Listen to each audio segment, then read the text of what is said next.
د طلاق مبارکه سوره چې د قرآن عظیم الشان 15 سوره ده په مدینه منوره کې را نازله شوې ده.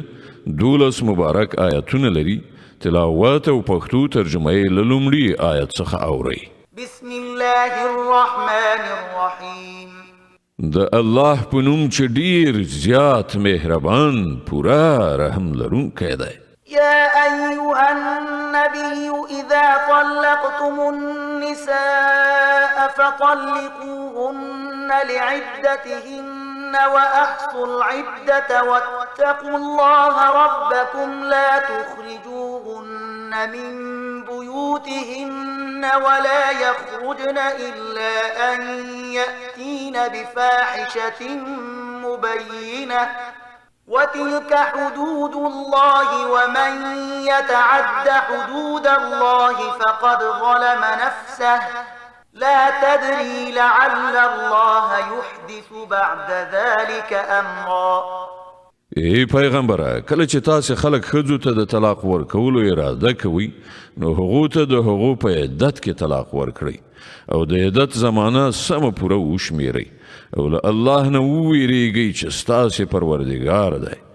د عدت په زمانه کې مو تاسې هغوی د هغو له کورونو څخه باسئ او نه د هغوی په خپله وځي مګر دا چې که هغوی د کومې څرګندې بدۍ مرتکبې شي او دا د الله ټاکلي حدود دي او څوک چې د الله له حدودو څخه تیری وکړي هغه به پر خپل ځان خپله ظلم وکړي. ته نه پوهیږې ښایي له هغه وروسته الله د توافق څه لاره پیدا کړي. فإذا بلغن أجلهن فأمسكوهن بمعروف أو فارقوهن بمعروف وأشهدوا ذوي عدل منكم وأقيموا الشهادة لله ذلكم يوعظ به من كان يؤمن بالله واليوم الآخر ومن يتق الله يجعل له مخرجا. بیا کله چې د هغوی د خپل عدت موده پای ته ورسیږي نو یا هغوی په ښه توګه په خپله نکاح کې وساتئ یا په ښه توګه له هغوی نه جدا شي او دوه داسې کسان شاهدان ونیسئ چې له تاسې نه د عادل خاوندان وي او ای شاهدانو شاهدي سمه صحیح د الله لپاره ادا کړئ. دغه خبرې دي چې د هغو تاسو ته نصیحت کیږي. هر هغه چې پر الله او د آخرت په ورځ باندې ایمان ولري څوک چې له الله نه په ویریدو کار وکړي الله به د هغه لپاره له ستونزو نه د وتلو کومه لاره پیدا کړي. ويرزقه من حيث لا يحتسب ومن يتوكل على الله فهو حسبه إن الله بالغ أمره قد جعل الله لكل شيء قدرا. او هغه ته بل داسې لارې نه روزي ورکړي چې هغه لوري ته د هغه ګمانه هم نه رسیږي. څوک چې پر الله باندې توکل وکړي د هغه لپاره هغه کافي دی. الله د خپل کار پوره کوونکی دی. الله د هر شي لپاره یو اندازه ټاکلې ده. واللائي يئسن من المحيض من نسائكم إن ارتبتم فعدتهن 3 أشهر واللائي لم يحضن وأولاة الأحمال أجلهن أن يضعن حملهن ومن يتق الله يجعل له من أمره يسرا.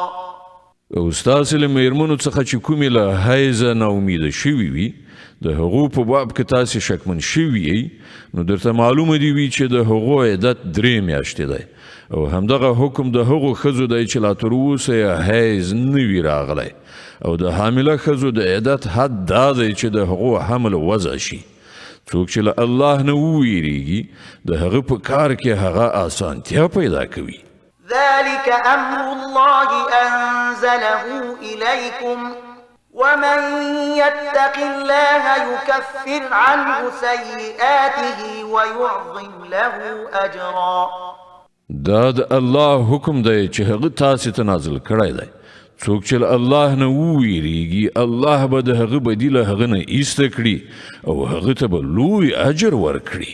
أسكنوهن من حيث سكنتم من وجدكم ولا تضاروهن لتضيقوا عليهن وإن كن أولات حمل فأنفقوا عليهن حتى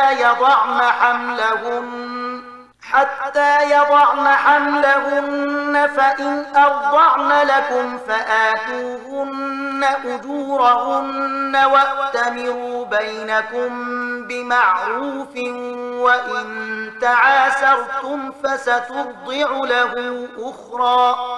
هغو ته د عدت په زمانه کې په همغه ځای کې استوګنه ورکړئ چیرته چې تاسې اوسیږئ، هر راز ځای چې تاسې ته میسر وي، او د هغو د تنګولو یعنی پر هغو باندې د فشار راوړلو لپاره هغوی مه ځوروئ، او که هغوی حاملې وي نو پر هغوی باندې تر هغه وخته لګښت وکړئ تر څو چې د هغو حمل نه وي وضع شوی.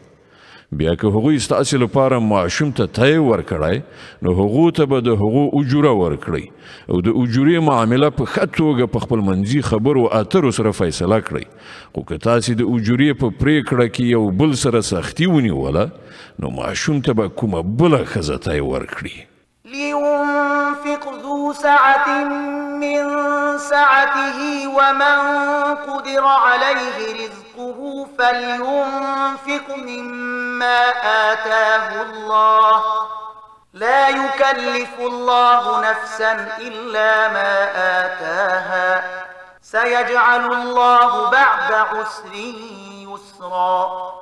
شتمن دې له خپل شتمنۍ سره سمه نفقه وکړي، او چاته چې روزي کمه ورکړل شوي وي هغه دې له همغه مال څخه لګښت وکړي چې الله هغه ته ورکړی دی. الله چې چاته څومره څه ورکړي دي له هغې نه په زیاتو هغه نه مکلفوي. لرې نه ده چې الله له تنګلاسۍ نه وروسته پراخي هم ور په برخه کړي. وكأين من قرية عتت عن أمر ربها ورسله فحاسبناها حسابا شديدا وعذبناها عذابا نكرا. څومره د ښارونو اوسیدونکي دي چې هغوی د خپل پروردګار او د هغه د پیغمبرانو له حکم نه سرغړاوی وکړ، نو موږ له هغو سره سخته محاسبه وکړه او هغوی ته مو سخته سزا ورکړه. فذاقت وبال أمرها وكان عاقبة أمرها خسرا. هغوی د خپلو کړو خوند وڅاک او د هغوی د کار پای سراسر زیان دی.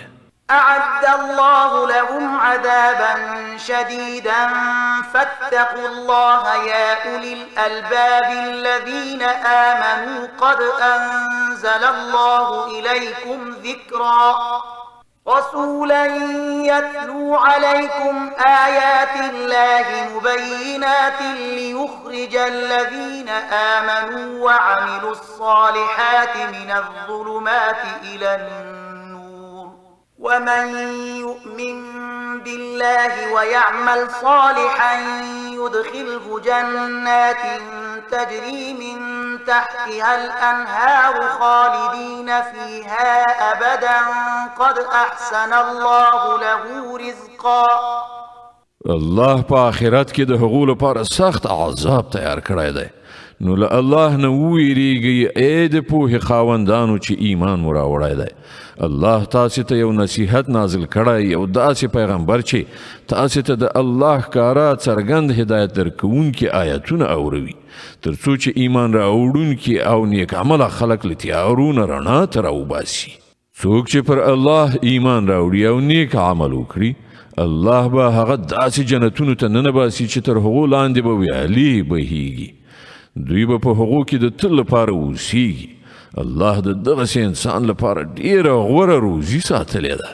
الله الذي خلق 7 سماوات ومن الأرض مثلهن يتنزل الأمر بينهن لتعلموا أن الله على كل شيء قدير وأن الله قد أحاط بكل شيء علما.